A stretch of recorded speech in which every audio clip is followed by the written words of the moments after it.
my channel. I just got a Christmas gift from a friend of mine. He got me a flint and steel. I got some jute cord in there.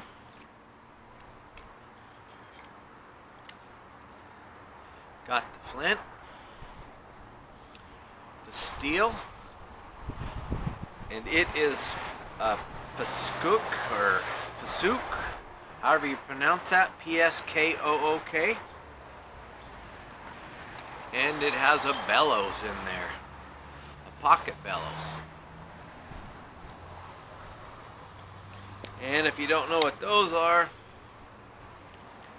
you use those to start your fires. You can just lengthen it out, and so you're concentrating the oxygen. Normally when you're trying to start a fire and you're blowing on it or whatever, trying to get some oxygen to it, you can use one of these and direct that oxygen right to where you need it, right underneath the pile of wood or in your pile of tinder.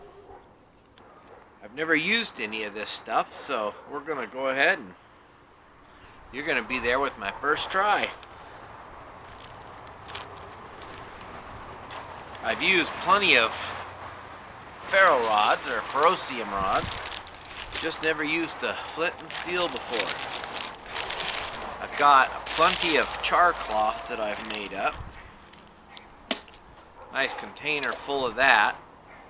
So we're going to go ahead and see if we can get this sparked, get it burning, and see if we can start a little fire. Alright, I got me some pine needles here. Hopefully they're dry enough. Let's go ahead and crush those up a little bit. Pine needles make good tinder because they actually hold a little bit of resin in them.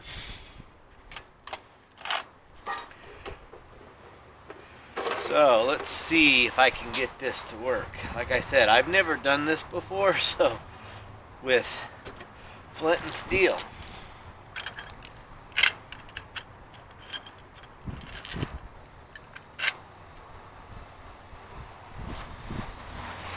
Alright, find a sharp edge of your flint. Put your char cloth right there. So when the spark flies off of it, it catches down there against the char cloth. And hopefully we'll catch it on fire. Let's go ahead and try this. First I'll show you how well it sparks.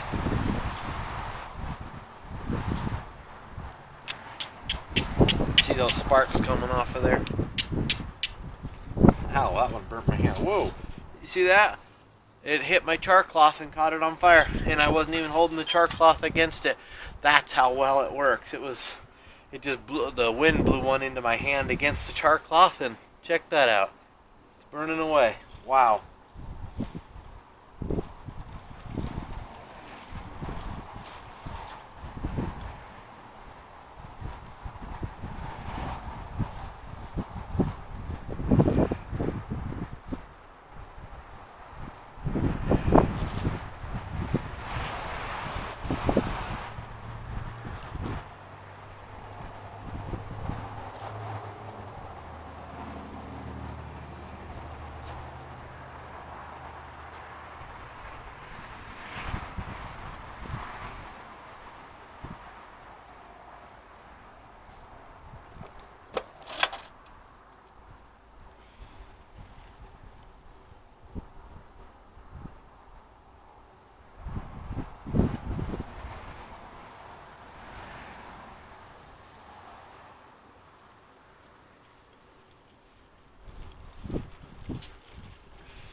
Definitely got lots of smoke going on. I think my pine needles are just a little too wet.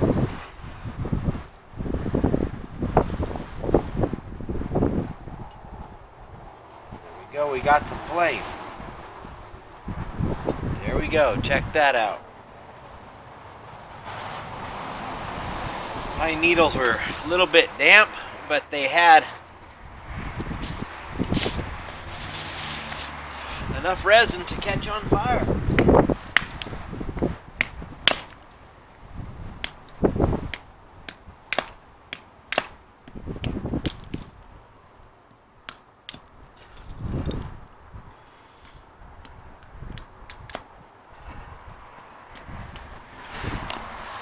I think that was pretty cool.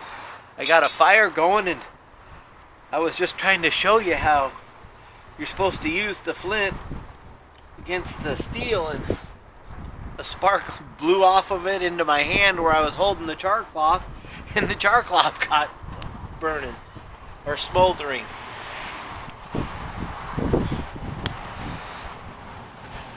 That just shows I'm definitely not an expert, and I don't really know a lot about what I'm doing, but even someone who's never used flint and steel can actually start a fire.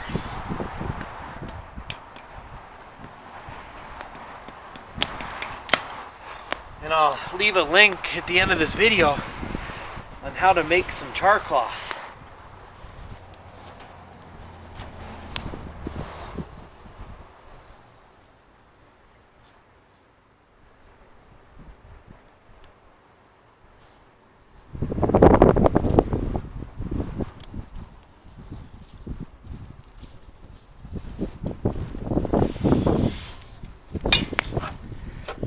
Definitely, when you got a container of char cloth laying around, you want to definitely make sure that lid's on, because as you've seen, I mean, a spark that goes wild, if it lands on that char cloth, well, it's going to catch on fire and you're going to waste all your char cloth.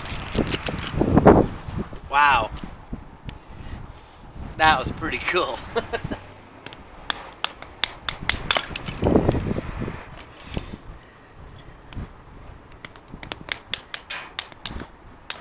I made that char cloth about a year ago, and I've just kept it in that tin in the cupboard in my house, and it actually lasts for a long darn time. That was actually pretty exciting, I think, how well that caught on fire.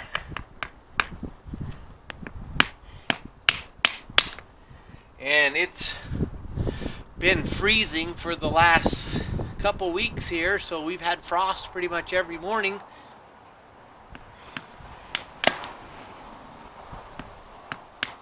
And it's 1 o'clock in the afternoon right now, so the frost is gone, but it's still 35 degrees out here.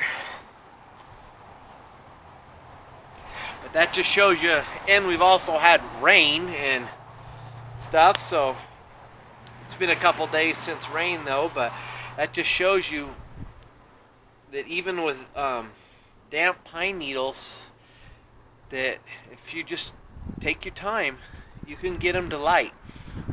Not always, but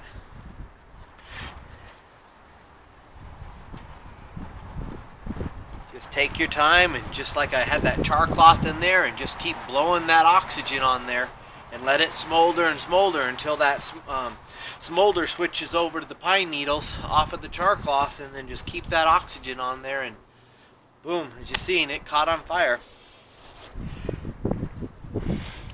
I was wondering if that was going to work or not, but when I started the video, I have some fat wood too, and I was thinking about using that, but then I seen this pile of pine needles in my yard, and I'm like, I'm going to try to use some of those that's laying all over my grass, so I went and scooped a bunch of those up, and it worked. Wow. It's kind of cool when I teach myself as I'm making a video.